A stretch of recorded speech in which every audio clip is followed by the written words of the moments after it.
ஈரோடு கிழக்கு சட்டமன்ற இடைத்தேர்தலுக்கான வாக்குப்பதிவு காலை 7 மணிக்கு தொடங்கியிருந்தது.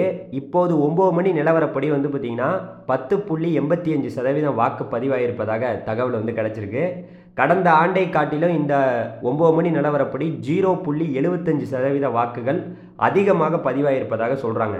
நிறைய பேர் ஆர்வத்தோட ஓட்டு போட்டுட்டு இருக்காங்க.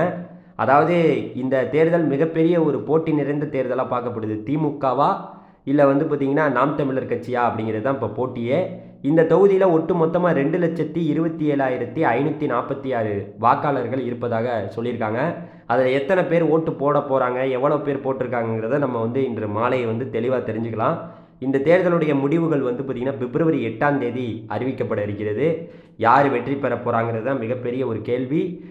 மக்கள் பார்த்திங்கன்னா திமுகவுக்கு ஓட்டு போடுவாங்க, திமுகவு தான் பார்த்திங்கன்னா மறுபடியும் வெற்றி பெற போகுது அப்படிங்கிறதெல்லாம் எல்லாரும் சொன்னாலும் கூட அங்கே பார்த்திங்கன்னா நாம் தமிழர் கட்சி மிகப்பெரிய லெவலில் பார்த்திங்கன்னா மக்கள், அதாவது பார்த்திங்கன்னா நிறைய பேர் நாம் தமிழர் கட்சிக்கு ஓட்டு போட இருப்பதாக சொல்கிறாங்க. ஏன்னா அதிமுக, பாஜக போன்ற கட்சிகள் பார்த்திங்கன்னா பல கட்சிகள் பார்த்திங்கன்னா இந்த தேர்தலை புறக்கணிச்சிட்டாங்க. திமுகவை எதிர்த்து நின்ற ஒரே கட்சி பார்த்திங்கன்னா நாம் தமிழர் கட்சி தான். அதனால் நாம் தமிழர் கட்சிக்கு எவ்வளோ ஓட்டு பார்த்திங்கன்னா வரப்போகுதுங்கிறத நம்ம பொறுத்திருந்து பார்ப்போம். இந்த தேர்தல் ஒரு கடுமையான ஒரு தேர்தலாக பார்க்கப்படுது. இதனுடைய வெற்றி விவரங்களை நீங்கள் எப்போதுமே நம்ம சேனலில் தொடர்ந்து தெரிஞ்சுக்கலாம். நன்றி, வணக்கம். அடுத்த வீடியோவில் சந்திப்போம். நன்றி.